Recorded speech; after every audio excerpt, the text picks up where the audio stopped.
গৌরী সীতারাম প্রেমানন্দে একবার হরি হরি বল। নিতাই গৌরী সীতারাম প্রেমানন্দে একবার হরি হরি বল। নিতাই গৌরী সীতারাম প্রেমানন্দে একবার হরি হরি বল।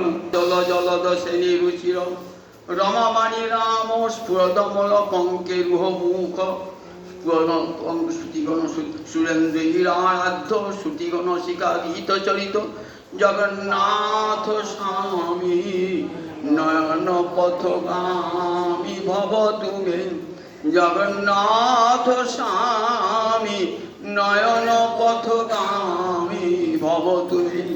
জগন্নাথ স্বামী নয়ন পথগামী ভব তুমি।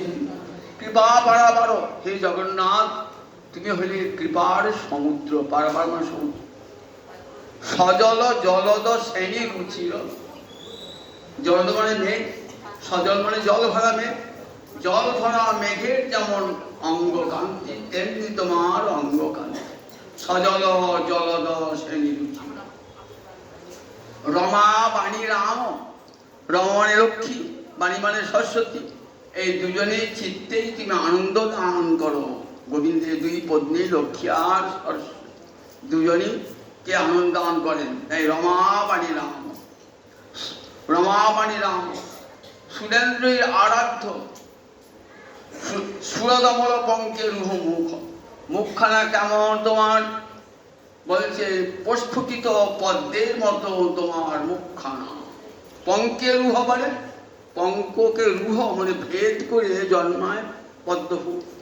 সুরত মানে প্রস্ফুটিত, পঙ্কে রুহ মুখ, তোমার মুখখানা কেমন প্রস্ফুটিত পদ্ম ফুলের মতো।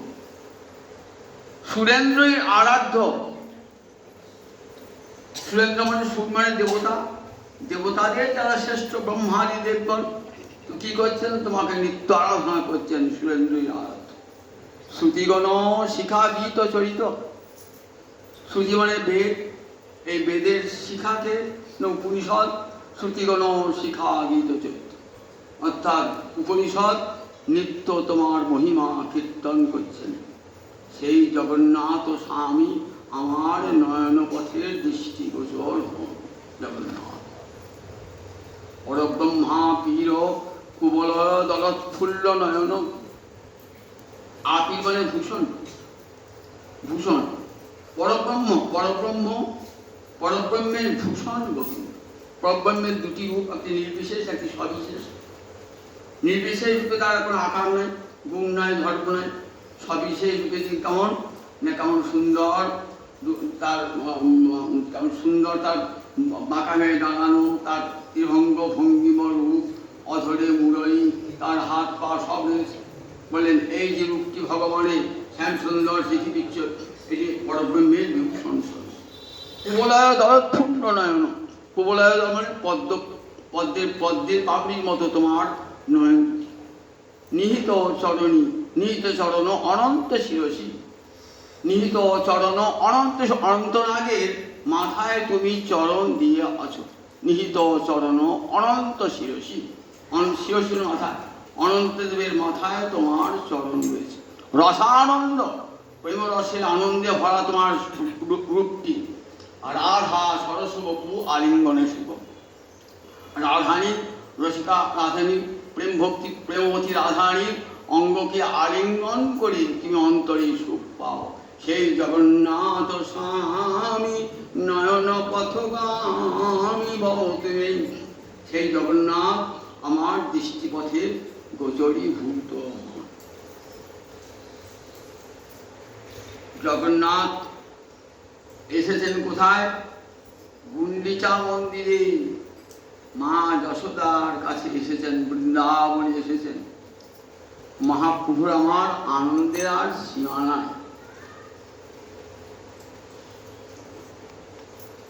নিজ প্রাণ পৃষ্ঠকে কাছে পেয়েছেন তো, এই আনন্দের সীমা নাই। নিজ প্রাণ পৃষ্ঠকে কাছে পেয়ে আনন্দের সীমা নাই। নয়ন জলে ভাসছেন, আর এই 9টি দিন আনন্দ উপভোগ করছেন।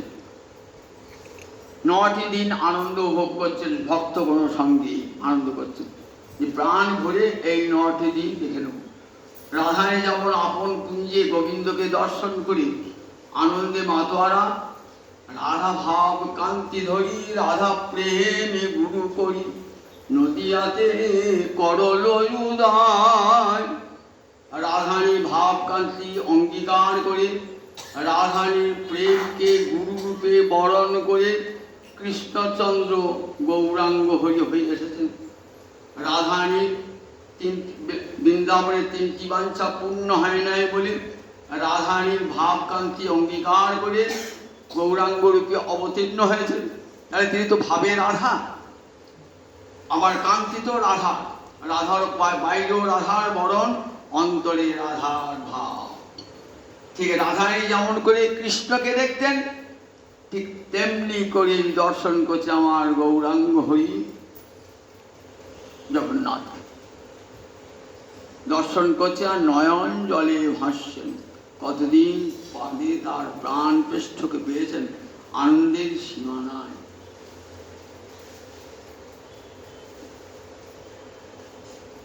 এদিকে লক্ষ্মী দেবী জগন্নাথকে হারিয়ে বিরোহিনী হয়ে রয়েছেন, বিরোহিনী হয়ে রয়েছেন।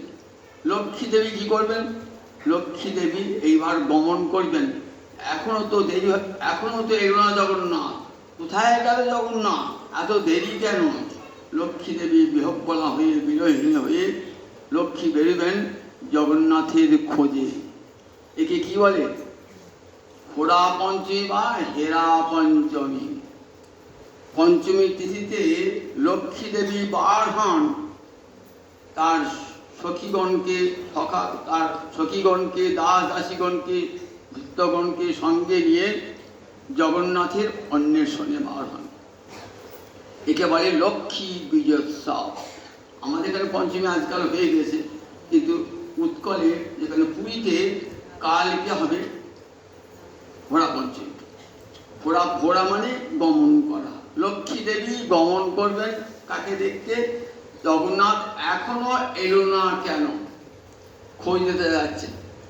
অনেক কষ্টে অনুমতি পেয়েছেন তো বৃন্দাবনে যাবার, তা বৃন্দাবনে গিয়ে কেউ ভুলে গেল নাকি এখানে আসতে? তাই লক্ষ্মী দেবী আর থাকতে না পেরে লক্ষ্মী দেবী বেরিয়ে পড়েছেন।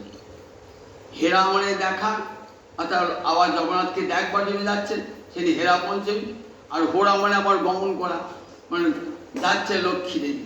লক্ষ্মী দেবী যখন যাবেন তখন একা যাবেন। লক্ষ্মী দেবী যাবেন চতুর্দোলায়, সোনার চতুর্দোলায় চড়ে।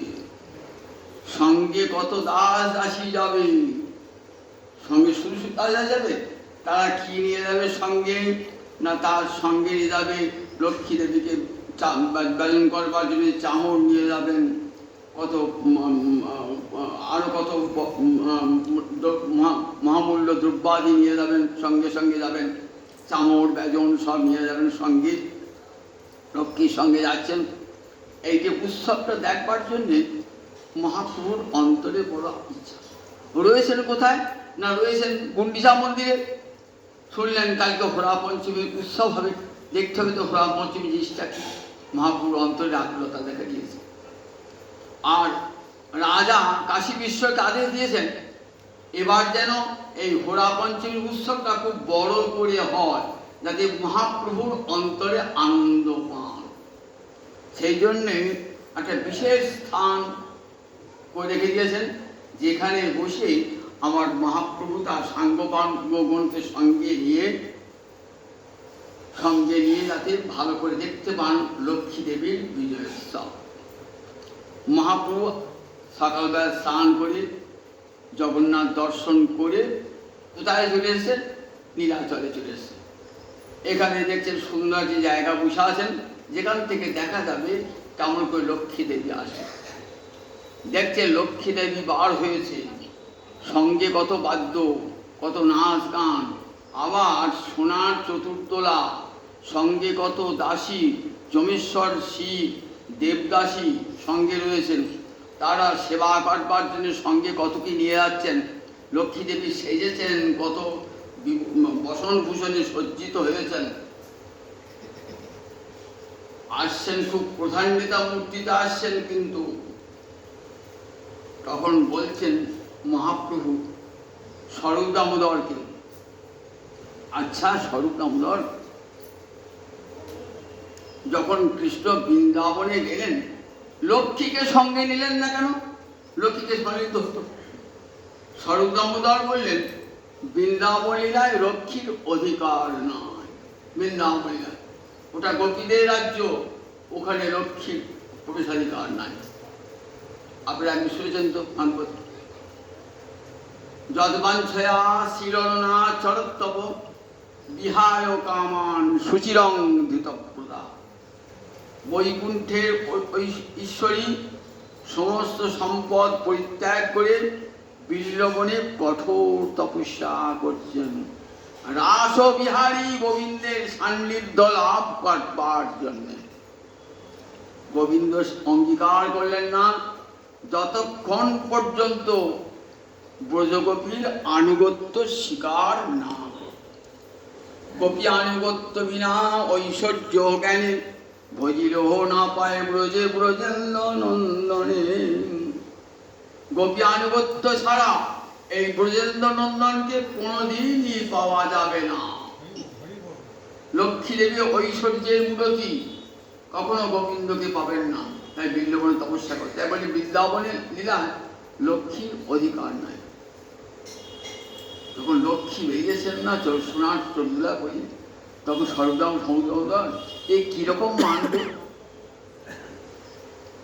এই কিরকম মান।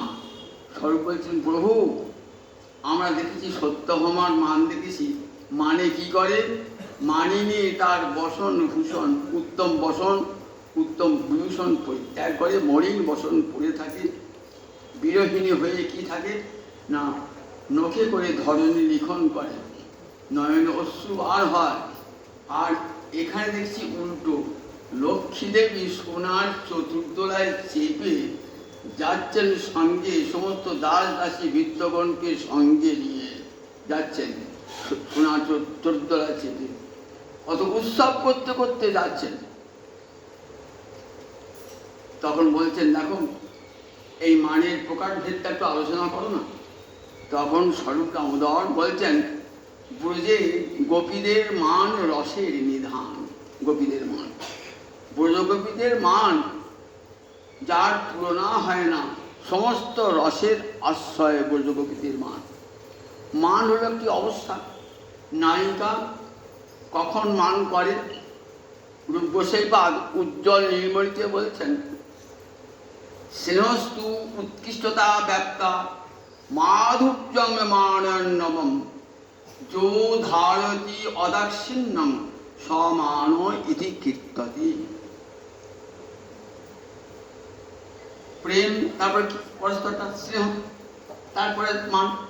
স্নেহটা যখন একটু বেড়ে যায়, বেড়ে গিয়ে মাধুর্যের সৃষ্টি করে, তখন তার নাম হয় মান।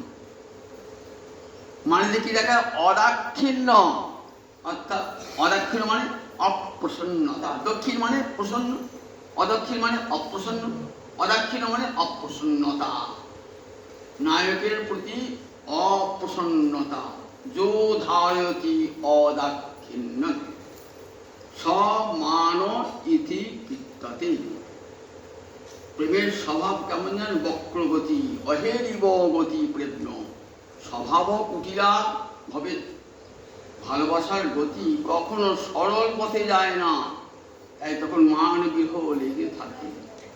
এই জগতে দেখেন না মায়েরা মাথায় মান করেন না, মায়েরা তো মনে করেন বাবাদের সঙ্গে যখন ঝড় যায় কি হয়, তখন কি হয় সোজা কথাটা বাঁকা করে বলেন, খেয়ে যান না, খেয়ে গেলেই তো ভালো হতো, কাপড়টা নিলেই হয়, আলমারি আলনা আছে নিলেই হয়। কখন বলে এসে খেয়ে দাও, কাপড়টা নিয়ে দাও বলবে না, বাঁকা বাঁকা শুনে ভাব পাচ্ছে বলবে। এই ওই জগতে মানটা আরো বেশি আনন্দের, অপ্রাপ্ত যে আনন্দ, সে আনন্দ বলে মাধুর্যং মানন্নম, আরো মাধুর্য সৃষ্টি করে এই মানটি। বললেন দেখো মানের কতগুলো প্রকার ভেদ রয়েছে। যেরকম নায়িকা ভেদে মানেরও প্রকারভেদ হয়। অনন্ত নায়িকা আর হে, তার মধ্যে এখানে সর্বদামন্ত্র কয়েকটি মাত্র পরিচয় দিলেন, ধীরা, অধীরা, ধীরা ধীরা। এদের ভেদে মানটাও 3 প্রকার হয়। ধীরা নায়িকা যখন মান করে কেমন হয়? কান্ত এসেছে, কোনই এসেছে কাছে, নায়ক এসেছে কাছে, ধীরা কান্ত দূরে দেখি করে প্রত্যুত্থান, নিকটে আসিলে করে আসন প্রদান, হিরে কোপ মুখে কহে মধুর বচন। ধীরা নায়িকা কি কেমন? যখন দেখছেন কান্ত কাছে এসেছে তখন কেমন ভিতরে কোপ আছে, কিন্তু বাইরে কোপটা প্রকাশ করেন না। হৃদি কোপ মুখে কহে মধুর বচন, কখনো কখনো বা ষড়যন্ত্র বচন, পরিহাস বাক্য করেন ধীরা নায়িকা। তখন কান্ত এগিয়ে তাকে বসবার আসন দেন, প্রিয় চাহিদা তাকে আলিঙ্গনও দান করেন। সরল ব্যবহার করে মানের পোষণ, সরল ব্যবহারে মানের পোষণ করেন ধীরা নায়িকা। আর অধীরা নায়িকা কি করেন? বলে অধীরা নায়ককে দেরি করে অধীরা নায়িকা করে, অধীরা নিষ্ঠুরভাবে করেন অভৎসন। অধীরা নায়িকা নিষ্ঠুরা হয়ে যায়, নিষ্ঠুরা হয়ে কি করেন? ভৎসনা করেন। কর্ণোৎপলে তারে করে মালায় বন্ধন, এমন করে ভৎসনা করেন নায়ককে, কানের দুটো নড়ছে, কানের দুটো নড়ছে, কর্ণোৎপলে তারে, আর মালায় বন্ধন করে অধীরা নায়িকা। আর ধীরা ধীরা নায়িকা, এরা মাঝামাঝি নায়িকা। এরা ধীরা ধীরা নায়িকা কেমন? তা বলেন কবু নিন্দা, কবু স্তুতি, কবু পরিহাস, কখনো কখনো বক্রবাক্য, কখনো বা উদাস হয়ে থাকেন ধীরা ধীরা নায়িকা। তা ধীরা, অধীরা, ধীরা ধীরা 3 প্রকার নায়িকার মানও 3 প্রকার। আবার মুগ্ধা, মধ্যা, প্রবলভা, এদের ভাগ আছে আবার। মুগ্ধা নায়িকা মান করতেই জানে না, কিন্তু কখনো বা যদি মান করে মুখে কাপড় দিয়ে কাঁদতে শুরু করে। রাধারানী কোন শ্রেণীর নায়িকা হলেন? ধীরা ধীরা। বলে রাধারানীর যে মান সেটা কেমন না? রাধারানীর বিশুদ্ধ নির্মল প্রেম যেন 10 বাণ হেম। একটা সোনাকে 10 বার পোড়ালে যেমন তার উজ্জ্বলতা বাড়ে, রাধারানীর অধীর মহাভাবমী রাধারানীর প্রেমটা সেই রকম। রাধারানীর প্রেমটা, রাধারানী বললেন বয়সেতে মধ্যমা আর স্বভাবেতে সমা। আবার এই নায়িকাদের ভাগ আছে, কোন নায়িকা খুব প্রখরা, কোন নায়িকা মৃদ্বী, কোন নায়িকা সমা, মাঝামাঝি। রাধারানীর ধীরা ধীরা এবং সমা নায়িকা, বয়সে মধ্যমা, অর্থাৎ কেমন মধ্য কৈশোর, এই 14 বছর কয়েক বছর রাধারানীর বয়স। আর বললেন সমা, মৃদুও নন, আবার প্রগলভা নন। প্রগলভা মানে উদ্ধত বচন শোনায় যার দ্বারা, সে নায়িকা কি বলে? তাকে বলে প্রগলভা। রাধারানী কিন্তু প্রগলভাও নন, আবার মৃদুও নন, মাঝামাঝি। তাই স্বভাবেতে সমা আর বয়সে মধ্যমা রাধারানী। এই রাধারানীর মান গোবিন্দের কাছে অত্যন্ত প্রিয়। এই মান ললিত মান। রাধারানী যখন মান করে না, এই মান ও গরবিনী মূর্তি দেখবার জন্য গোবিন্দের বড় অন্তরে আনন্দ হয়। রাধারানী আবার ভাগ আছে। রাধারানী ভাবটা কেমন? রাধারানীর প্রেমটা মদীয়তাময়। আর চন্দ্রাবলী বা অন্য গোপীদের প্রেম কেমন? তা বলে তদীয়তাময়। মদীয়তাময় প্রেম কাকে বলে? কৃষ্ণ আমার একা, আর কারো নয়, এটি ভাব, মদীয়তাময় ভাব।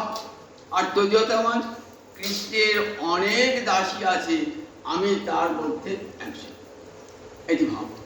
আর কৃষ্ণ আমার, আমি কৃষ্ণের, কৃষ্ণ আমার, এই ভাবটি কার? এই ভাবটি একমাত্র যারা মধুস্নেহবতী, যাদের মদীয়তাময় প্রেম। রাধারানী এই মদীয়তাময় প্রেম।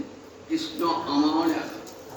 যখন মান করেছেন না, মান করার পর কিছু চলে গিয়েছেন তো, তখন আবার রাধারানী কাঁদছে, আঁধল প্রেম পহিলে নাহি এরনু ঋষভ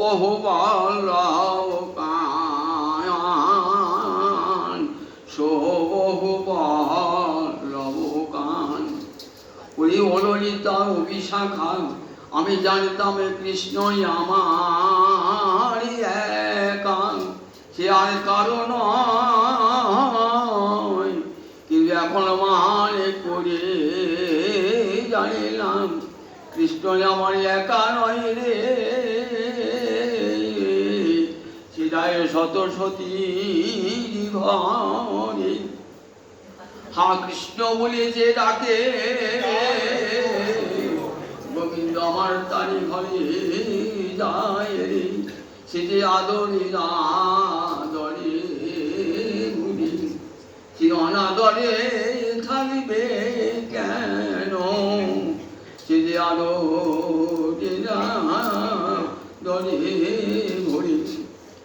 মান করার পর রাধারানী খুশ হয়েছে যে কৃষ্ণ আমার একা নয়। খবর মধুশ্রাবতী তো মন খানা কেমন, কৃষ্ণ আমার বুক জোড়া ভালোবাসা। কৃষ্ণ বাঞ্ছা পূর্তি রূপী করে রাধাধনে, অতএব রাধিকা নাম পুরাণে বাখানে। রাধারানীর একটাই অন্তরের বাঞ্ছা, কি বাঞ্ছা? কৃষ্ণ বাঞ্ছা পূর্তি। কৃষ্ণ যখন যা বাঞ্ছা করেন রাধারানী তখন সেই বাঞ্ছাটি পূর্ণ করেন। এটাই হচ্ছে কৃষ্ণ আরাধনা রাধারানী। তাই রাধারানীর নাম রাধারানী, রাধিকা নাম এই কারণে রাধিকা নাম। তিনি কৃষ্ণ ছাড়া কৃষ্ণময়ী, কৃষ্ণ যার অন্তরে বাহিরে, যাহা যাহা নেত্র পড়ে তাহা কৃষ্ণ স্ফুরে। কৃষ্ণময়ী কৃষ্ণ যার অন্তরে বাহিরে, যাহা যাহা নেত্র পড়ে তাহা কৃষ্ণ স্ফুরে। রাধা আমার কৃষ্ণময়ী, অনন্ত কৃষ্ণ প্রেম তার হৃদয়। জগতে এর আর তুলনা হয় না। জগতে রাধারানীর প্রেমের সঙ্গে জগতের কারো প্রেমের তুলনা হয় না। অন্তর বাহির আমি যদি নয়নে উদে থাকি, আমি অন্তরে গোবিন্দ দেখি, আবার নয়ন মেলিয়া দেখি শ্যাম। তাই কৃষ্ণ কার কাছে গেলি কি করতেন? রাধারানী মান করতেন। কার কাছে যেতে হবে না, বসে আছেন তমাল কুঞ্জে, বসে আছেন বেদির উপরে। গোবিন্দ বলছেন, রাধারানীকে সম্বোধন করছেন চন্দ্রাননা, সম্বোধনে চন্দ্রাননে। তিনি এই চন্দ্রাটা বলেছেন, আননাটা বলেননি। যেই চন্দ্রা নামটি শুনেছেন সঙ্গে সঙ্গে মুক্তি ঘুরিয়ে দিয়েছেন, সঙ্গে সঙ্গে মুক্তি ঘুরিয়ে দিয়েছেন। গোবিন্দ ভাবছেন আমি তো রাধারানী কি বলছি চন্দ্রাননে, আর রাধারানী চন্দ্রার নামটি শুনে সঙ্গে সঙ্গে মুক্তি ঘুরিয়ে দিলেন রাধারানী।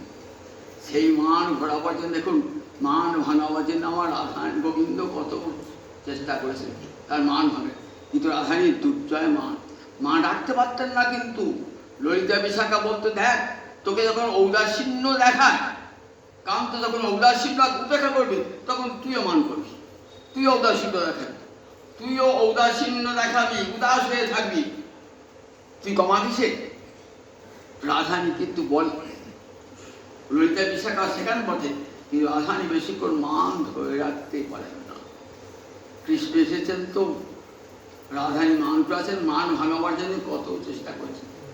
আর সখীরা মঞ্জুরে বলেছে রাধারানী দেখো তুমি প্রতিজ্ঞা করো আজ থেকে। কি প্রতিজ্ঞা? না কৃষ্ণের মুখ দর্শন করবে না, কৃষ্ণের সঙ্গে কথা বলবে না, কৃষ্ণের অঙ্গ স্পর্শ করবে না, এই তিনটে প্রতিজ্ঞা ভঙ্গ করবে না। বলেন ঠিক আছে, দেখিস আমি কৃষ্ণ মুখ দর্শন করব না, কৃষ্ণ অঙ্গ স্পর্শ করব না, কৃষ্ণের সঙ্গে কথা বলবো না। গোবিন্দ সে কি বলছেন? রাধারানী মান করেছেন তো, হে মানিনী রাধে বদসি যদি কিঞ্চিদপি দন্তরুচি কৌমুদী হরতি দরতি মিরমতি ঘোরং হে রাধে, হরতি দরতি মিরমতি ঘোরং। রাধারানী একবার হেসে কথা বলো না, তোমার হাত যে পারে তোমার দাঁতের ছটায়, দন্তভক্তি ছটায় আমার হৃদয়ের অন্ধকার দূর হয়ে যায়। বদসি যদি কিঞ্চিত, একবার হেসে কথা বলা হয়। তমসি মম জীবন, তমসি মম ভূষণ, তমসি মম ভব জলধি রত্ন। রাধারানী, তুমি আমার ভূষণ, তুমি আমার ভব জলধি রত্ন, তুমি আমার জীবন তুল্য। গোবিন্দ রাধারানী থাকতে হবে কি বলেছেন? যাই মাধব যাই কেশব, মা বল কই তব বাদম। যাও যাও মাধব, যাও যাও কেশব। আর ওই তোমার কপট কথা আমার কাছে এসে আমার মতো বললে, চন্দ্রাবলীর কাছে গিয়ে চন্দ্রাবলী, কপট কথা শুনতে চাই না। সখীরা মঞ্জুরি হিসেবে রাধারানী একটা প্রতিজ্ঞা ভঙ্গ হলো। তুই বলি যে কিসের সাথে কথা বলবো না, এই তো কিসের কথা বলি, বেশ একটা ভেঙে ফেলিস তো, আর তো আমি রেখে দেবো, দেখিস দেখ কৃষ্ণ অঙ্গ স্পর্শ করবি না। আর কৃষ্ণের মুখ কোথায় না তো। তখন কি করছেন ললিতা বিশাখা বলছেন, যাহা এমন কৃষ্ণ বদন না দেখে থাকা যায়, এমন কৃষ্ণ বদন, দেখ দেখ আজ কি কৃষ্ণ যেন অপূর্ব রূপ ধারণ করছে। মুখখানে দেখো গগনের চন্দ্রকে হার মানিয়ে দেয়, এত সুন্দর মুখ। আর গোবিন্দ রাধে থাকতে পারেন? রাধে কি করছেন? নয়নের কণ্ঠি বাঁকি আমার শ্যাম সুন্দরকে দর্শন করেছে।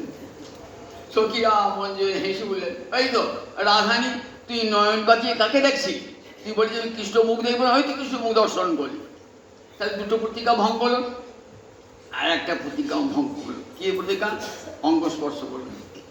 এইবার যখন কোনো কিছু মান ভাঙল না, তখন গোবিন্দ চরণে পড়েছেন। দুহু করে দুহু পদ ধরি রহু মাধব, তব বিমুখ ভেরিরায়। দুহু করে দুহু পদ, রাধারানী চরণ ধরতে গেছে। মম শিরসি মণ্ডনম সরগরল খণ্ডনম, মম শিরসি মণ্ডনম দেহি পদ পল্লবম উদার। যেই চরণ স্পর্শ করতে গিয়েছেন না, তখন রাধারানী গোবিন্দের হাতটা ছাড়িয়ে দিয়ে কি বলছেন? চরণে নয় প্রভু পরাণে সোহে, চরণে নয় প্রভু পরাণে সোহে। সখীরা উল্লাস করে দেখ, এই প্রতিজ্ঞাও তোর ভেঙে গেল। রাধারানী তিনটে প্রতিজ্ঞায় রাধারানী মান ধরে রাখতে পারতেন না। কখনো মান করেছেন কৃষ্ণ চলে গিয়েছে তো, সখীরা বলছেন দেখ মান করলি। ললিতা বিশাখা বলছি এমন মান করলি, দেখ কৃষ্ণ এসে শিখে গেল, তাও ফিরিয়ে দিলি। তখন আসিয়া নাগর সম্মুখে দাঁড়ালো, গলে পিত বাস দিয়া। শ্যাম নাগরে ফিরে না চাহিলি, ওরে তু বড় নিঠুর মিয়া। একবার ফিরে চাইলি না, তোর চরণে এসে গোবিন্দ এসে এসে সেদে গেল কত করে, রাই রাখো বলি, তোর চরণে ধরে সেধে গেল, রাই রাখো বলি। তখন তুই কি ফিরে দিলি? এখন শ্যাম জলধর দেখ, শ্যাম জলধর এসেছিল, তুই মানে পবনে উড়ায়ে দিদি। মেঘ উড়ে যায় কিসে? বাতাসে, পবনে। রাধারানী এই দেখ শ্যাম জলধর তো এসেছিল, তুই মানে পবনে উড়ায়ে দিলি, মানে পবনে উড়ায়ে দিলি। আর শ্যাম জলধর আর না আসিবি। আর তো শ্যাম জলধর আসবে না। এখন মনের আগুনে পুড়িয়া মনহ নিভাইবা আর কিসে? এখন নিজের মনের যে আগুন, সেটা কি দিয়ে নেভাবে? আমি পুড়ে মন, এছাড়া উপায় নেই। এমনি করে রাধারানীকে সখীরা মঞ্জুরি, রাধারানী দুর্জয় মান, দুর্জয় এই মানটি দেখ পাচ্ছেন যে গোবিন্দ বড় আনন্দ লাভ করতেন। এই মান রাধারানীর মান, রসের, তাই রাধারানী মান রসের বিধান। রাধারানী মদীয়তাময়ী রাধারানী। আর মঞ্জিষ্ঠারা ক্ষণে ক্ষণে বৃত্তি প্রাপ্ত হয় রাধারানী। আবার বিংশতি ভাব রাধারানী, বিংশতি ভাব অলঙ্কার, 20টা ভাব অলঙ্কার রূপসেপাদ উজ্জ্বল নীলময় দেখাচ্ছেন। তার মধ্যে একটা হলো কিলকিঞ্চিত ভাব। কিলকিঞ্চিত ভাব কাকে বলে? এটি একটা অলঙ্কার রাধারানী। কিলকিঞ্চিত, বিলাস, কুট্টবিত্ত, বিব্বক, এগুলো সব বলে বিংশতি ভাবভূষণী রাধারানী সেজে থাকেন সবসময়। কখন দান ঘাটে যখন গিয়েছেন না, তখন রাধানী কিরকিঞ্চিত ভাব, কিরকিঞ্চিত ভাব কখন হয় বলছেন, 8টা ভাবের যখন মিলন হয়, হর্ষের সঙ্গে গর্বাভিলাষ রুদিতাস্মিত অসুয়া ভয় প্রধান শঙ্করীকরণ কিলকিঞ্চিত মুচ্যতে।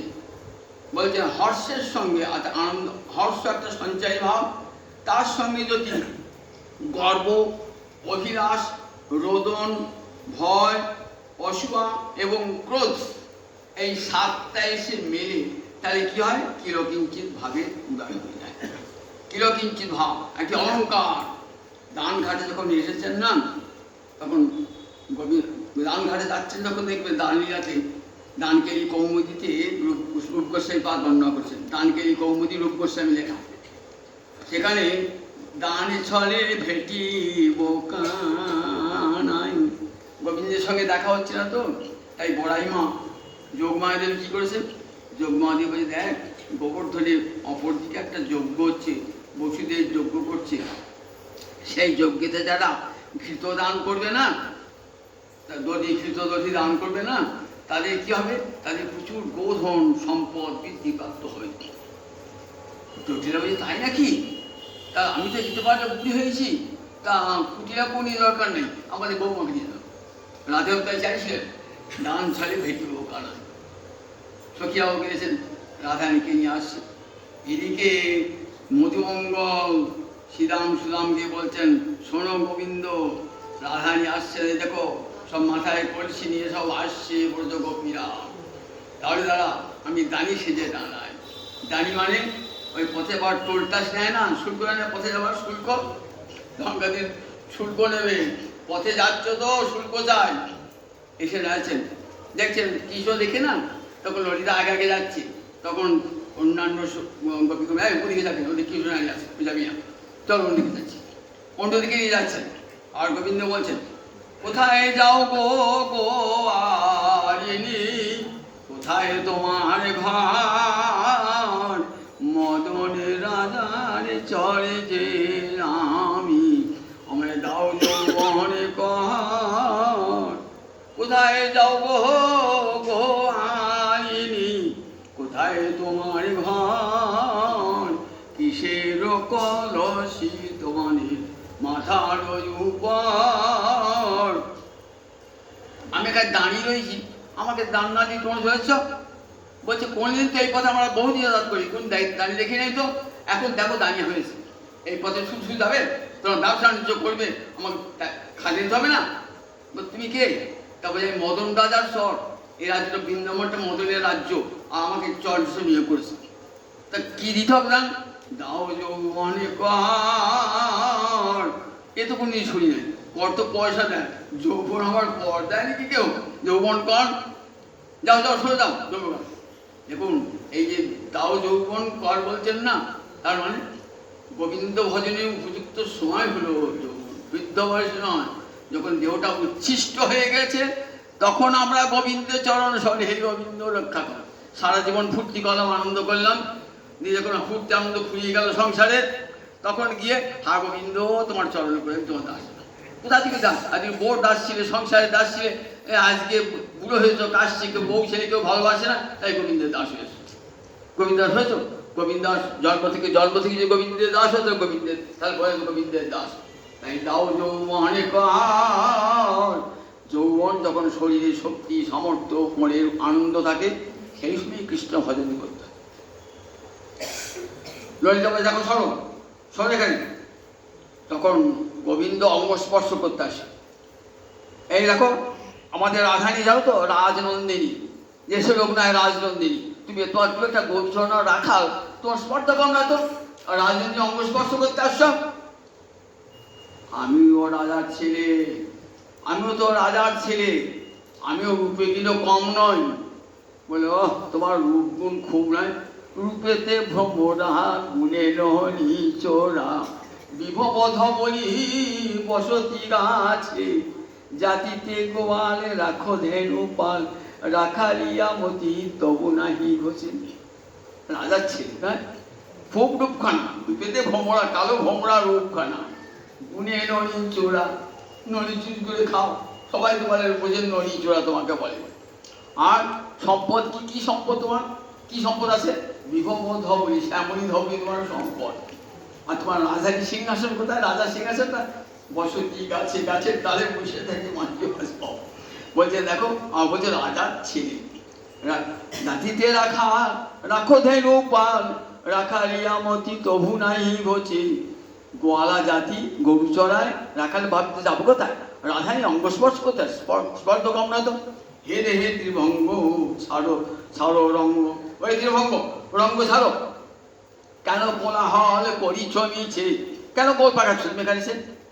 কেন গোল পাকাচ্ছ? যদি করো গোল ছিঁড়ে ঢাকি গোল, দিব প্রতিদান বুঝিবে পিছে। দেখো যদি গোলমাল করো না, আমাদের ঘোল আছে মাথায় ঘিরে দেবো, তখন বুঝবে। শুনো হে কালো যদি চাও ভালো, শুনো হে কালো যদি চাও ভালো, ঘনায় ঘনায় কেন আসিছ কাছে? কেন ঘনি ঘুরে আমার কাছে আসছো কেন? কহে যদুনাথ জানো না, মথুরার নাথ জানো না কি রাজা কংস আছে? জানো না? যদুনাথ কবি বলছেন জানো না? কংসের দেখো ঘড়ি ঘড়ি কাছে আসছো, আমাদের কাছে আসছো কেন? ঘড়ি ঘড়ি অঙ্গ স্পর্শ করতে আসছো কেন? দেখো মথুরার রাজা আছে কংস, জানি না। জানো আমরা দেখো ছি ছি নীলাজ কানাই, ছুঁয়ো না ছুঁয়ো না নীলাজ কানাই, আমরা পরের নারী, আমরা পর পুরুষের পবর পরশে সচেরে সিনাহানে করি। দেখো আমরা আমরা এমনই শুদ্ধা রমণী না, পরপুরুষের বাতাস যদি আমাদের অঙ্গে লাগে না, আমরা সেই কাপড়টা স্নান করে আসি। আসি যাও নীলাজকালে তোমার লজ্জা হয় না? পরের নারীর অঙ্গ স্পর্শ করতে আসছো। সখীগন্ত রাধারীর সঙ্গে গোবিন্দের মিলন ঘটাবেন, কিন্তু কত সুন্দর করে মেলাবেন। দেখুন গোবিন্দ পথ ছাড়বেন না, শেষ বন্ধু সখীরা বলছেন চল চল আমরা অন্য পথে যাই। উদ্দেশ্য রাধারানী একা থাকুক, তাদের মিলন হবে না, একা থাকুক। ললিতা বিশাখা রাধে তুই থাক, আমরা চল। আর তখন কত আটকে থাকবো, যোগ্য হয়ে গেল বোধ। রাধারানীকে যখন রাধারানীর কাছে গোবিন্দ যখন গিয়েছেন, তখন রাধারানী কেমন অবস্থা কি? তখনও কিলকিঞ্চিত ভাব অলঙ্কারে রাধারানী সেজেছেন। কিলকিঞ্চিত ভাব কেমন? রূপগোস্বামী পাদ বর্ণনা দিচ্ছেন, অন্তঃস্মেরোজ্জ্বলা, অন্তরে বড় আনন্দ। তাই সে আনন্দটা কেমন মুখে চোখে ফুটে উঠেছে। জলকণ ব্যাকীর্ণ পক্ষাঙ্কুরা, আর চোখে পাতাগুলোতে ক্ষুদ্র ক্ষুদ্র জলকণা, কান্নার সেকশন। আর কি হচ্ছে বললেন, ঈষৎ পাটলিতাঞ্চলা, চোখের কোণগুলো কেমন ঈষৎ রক্তি উঠেছে। রসিকোৎসিকতা, রসিক ভরা দুটো রুদ্ধায়া প্রতি মাধবের, পথের মাধব এসে রুদ্ধ করেছে।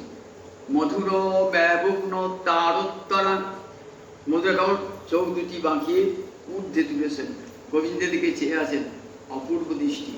রূপগোস্বামী তো মঞ্জরি, মঞ্জরি তো রূপমঞ্জরি, তিনি ধ্যানে দর্শন করছেন রাধারানীর মূরতি। বলছে রাধারানী তোমার ওই দৃষ্টিটা, রাধায়া কিলকিঞ্চিত স্তবকিনী দৃষ্টি শ্রিয়ঙ্গ বক্রিয়া। ওগো রাধারানী তোমার ওই যে কিলকিঞ্চিত স্তবকিনী দৃষ্টি জগৎবাসীর মঙ্গল সাধন করো। একবার এমনি করে কৃপা দৃষ্টি পাঠ করো, তাকাও ঠিক তেমনি করে, যেমন করে গোবিন্দের দিকে তাকিয়ে আসো তেমনি করে একবার তাকাও। কিলকিঞ্চিত স্তবকিনী দৃষ্টি শ্রিয়ং বক্রিয়া, জগৎজীবের মঙ্গল করো। এইটা কিলচিত একসঙ্গে গর্ব অভিলাষ এসেছে, যৌবন একটা অহংকার আছে গর্ভস্থ, তার সঙ্গে অভিলাষ কৃষ্ণ কৃষ্ণ মিলিত হয়েছে। তার মাঝখানে হৃদয়ে ছিল অভিলাষ, গর্ব অভিলাষ, আর আবার কান্নাও আছে চোখে, মুখে হাসি, চোখে কান্না, দুই আছে রাধারানী। মুখে হাসি আছে বা চোখে কান্নাও আছে, তাই জলকণা আছে। অন্তরে আনন্দ হচ্ছে তো, অন্তঃস্মেরোজ্জ্বলা, জলকণ ব্যাকীর্ণ পক্ষাঙ্কুরা, আর চোখের পাতাগুলো ভিজেছে এসে। তাকিয়ে আছেন কি বাঁকা হয়ে তাকিয়েছেন গোবিন্দের দিকে, তাকিয়ে আছেন যেন কতদিন দেখেন নাই গোবিন্দকে। এমন করে গোবিন্দ দর্শন করছেন, রূপ গোস্বামী পাদ মঞ্জুরি ধ্যানে দর্শন করছেন, ওই রূপখান দর্শন করছেন। এটি বলে কিলকিঞ্চিত ভাব। বিলাস অলঙ্কার কাকে বলে? রাধারানী বসে আছেন বৃন্দাবনে, হঠাৎ গোবিন্দ এসে পড়েছেন। হঠাৎ গোবিন্দ গোবিন্দকে দর্শন করে নারায়ণ সঙ্গে সঙ্গে কেমন উঠে পড়েছেন, কিছু গিয়ে গতিটা আটকে গিয়েছে। আটকে গিয়ে কী করছেন, একবার ফিরে তাকাচ্ছে গোবিন্দের দিকে। বিদ্যাপতি কেমন সুন্দর একটা বর্ণনা দিয়েছে দেখুন। বিদ্যাপতি, রসিক কবি তো বিদ্যাপতি, মূল মিথিলার রাজসভার কবি। সবটা মনে নাই, দু একটা লাইন মনে আছে আমার, ওদিন আগে পড়েছি, মনে থাকে। দেখছি কেমন গোবিন্দকে দর্শন করি, গেলি কামিনী গজহু গামিনী বিহসী পালটি নিহারি। রাধারানী যাচ্ছেন তো, গেলি কামিনী গজহু গামিনী, গজ মানে হাতি, হাতি কম করে যাতে যায়, হাতি দিয়ে থপ থপ থপ করে ধীরে ধীরে যাচ্ছে। তাই যাচ্ছেন কম করে, রাধারানী যাচ্ছেন ধীরে ধীরে, যাতে বিহসী পালটি নিহারি, হাসতে হাসতে মুখখানা ঘুরিয়ে দিয়ে গোবিন্দ বদন দর্শন করতে করতে যাচ্ছেন। যেতে পারছেন না, কি বলবে, লোকে কি বলবে, তাই লজ্জায় মুখখানা ঘুরিয়ে গোবিন্দের দিকে দর্শন করে ধীরে ধীরে ধীরে ধীরে যাচ্ছে। গোবিন্দ দাঁড়িয়ে আছেন ত্রিভঙ্গ ভঙ্গি হয়ে। তখন রাধারানী কেমন, রাধারানী তার দুটি নেত্র দিয়েছেন গোবিন্দ বদন পানি দিয়েছেন। এটি বিলাস অলঙ্কার, বিলাস অলঙ্কার কুট্টম্বিত। রাধারানী অঙ্গ স্পর্শ করতে যাচ্ছেন। রাধারানী কি করে, দুই হাত দিয়ে বাধা দিচ্ছেন। বাইরে বাধা, অন্তরে কিন্তু আনন্দ হচ্ছে, আর বাইরে বাধা দিচ্ছেন, একেবারে কুট্টবিত ভাব। এইরকম বিংশতি ভাব ভূষণে রাধারানী সজ্জিতা। রাধারানী বললেন, বসে পাই সেগুলো বিশাল বর্ণনা দিয়েছেন, এই বলতে গেলে 4-5 দিনে বলতে হবে। বিশাল এমনি সুন্দর করে রাধারানী ভাবভূষণ এঁকেছেন, বিংশতি ভাব, 20টি ভাব অলঙ্কারে রাধারানী সজ্জিতা। এইবার শিবাস আর শিবাসের সঙ্গে স্বরূপের ঝগড়া লেগেছে। বলছেন দেখো, শিবাস তো নারদ বৈকুণ্ঠ পরিকর, বলছেন দেখো তোমার গোবিন্দ কোথায় গেলেন, যেখানে আজকে ফল ফুল আর তরুলতা আর ময়ূরের পাখা, আর আমার দেখো আমার বৈকুণ্ঠেশ্বরী, সেখানে কত সম্পদ রয়েছে, কত সম্পদ, সেটা ছেড়ে দিয়ে বৃন্দাবনে গেল। বৃন্দাবনে এত সম্পদ ছেড়ে দিয়ে আবার দেখো তোমার যে রাধারানী, সে কি করে, সে তো গয়রানী, সে তো কি করে, দুধ গরম করে, ক্ষীর তৈরি করে, ছানা তৈরি করে, আর আমার বৈকুণ্ঠেশ্বরী রত্ন সিংহাসনে বসে থাকে। তখন সর্বদামোদর বলছে, দেখো শিবাস, তুমি জানো না ওই যে বৃন্দাবন কেমন ধাম, তুমি জানো বৈকুণ্ঠ থেকেও বৃন্দাবন বড়, জানো? একবার ঋষিরা বলছেন বৈকুণ্ঠ বড় না বৃন্দাবন বড়। তুলাদণ্ডে চাপালেন, যেটা হালকা হবে সেটা উপরে উঠে যায়, আর যেটা ভারী হবে নিচে নেমে যায়। তাহলে বৈকুণ্ঠ উপরে উঠে গেল আর বৃন্দাবন নিচে রইল। বলে দেখো বৃন্দাবন বৈকুণ্ঠের চেয়েও বৃন্দাবন বড়। দেখো কেমন, বলে শ্রী ও কান্তা কান্ত পরম পুরুষ। বৃন্দাবন কেমন, সেখানে বৈকুণ্ঠে একটা লক্ষ্মী, আর বৃন্দাবনে কোটি কোটি লক্ষ্মী, শ্রী ও কান্তা, সব লক্ষ্মী কোটি কোটি, রাধারানী অঙ্গতে কোটি কোটি লক্ষ্মী আছে। শ্রী ও কান্ত, শ্রী ও কান্ত বলেন, শ্রী ও কান্তা কান্ত পরম পুরুষ, গোবিন্দ কান্ত পরম পুরুষ, আর সমস্ত গোপীগণ পরমালক্ষ্মী। বৃন্দাবন কেমনটা বলেন, সেখানকার কেমন বলেন, চিন্তামণি গণময়ী ভূমি। বৃন্দাবনের প্রতি ধূলিকণা কোটি কোটি রত্ন প্রসব করতে পারে, চিন্তামণি প্রসব করতে পারে। আবার তোয়ম অমৃতম, বৃন্দাবনের জল অমৃত তুল্য। কথা গানম, বৃন্দাবনের কথা মানে গান। নাট্যম গমন বলেন, সেখানকার গমন মানে নাট্য, নৃত্য। সেই বৃন্দাবন, আর সেখানে বৃন্দাবনে চন্দ্র সূর্য নয়, সেই চন্দ্র সূর্য গোবিন্দের অঙ্গ জ্যোতিতে আর বংশীপুরের অঙ্গ জ্যোতিতে সবচেয়ে বৃন্দাবন আলোকিত হয়ে গেছে। গোবিন্দের অঙ্গই চন্দ্র সূর্য। সেই বৃন্দাবন, তুমি জানো না, বৃন্দাবনের এই যে অনন্ত ধেনু, এরা সব কামধেনু, অনেক কিছু প্রসব করতে পারে।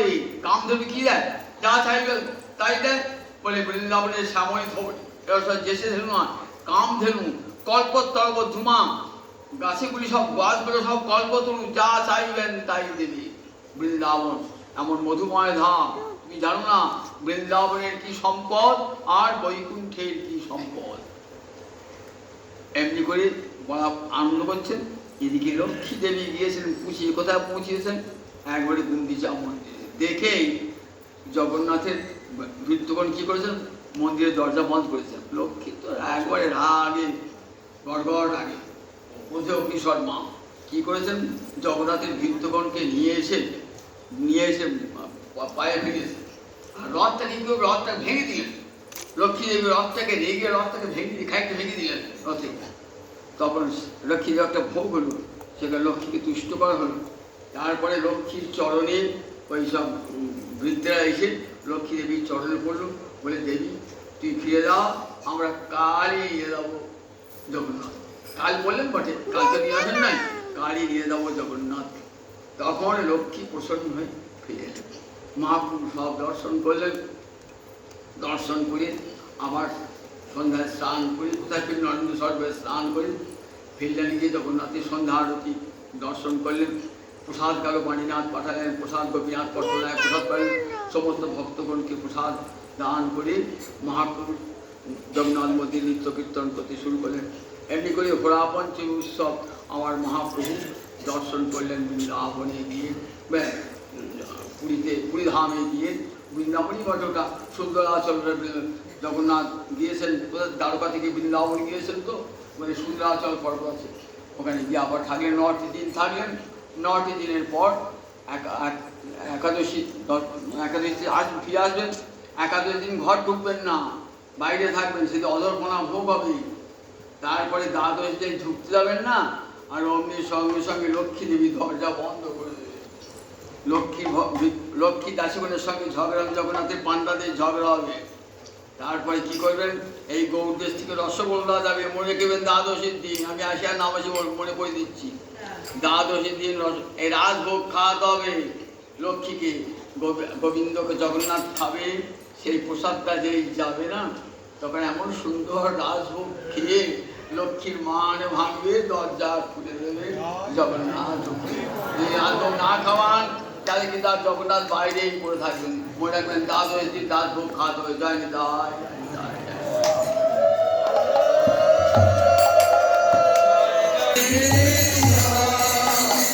রাধে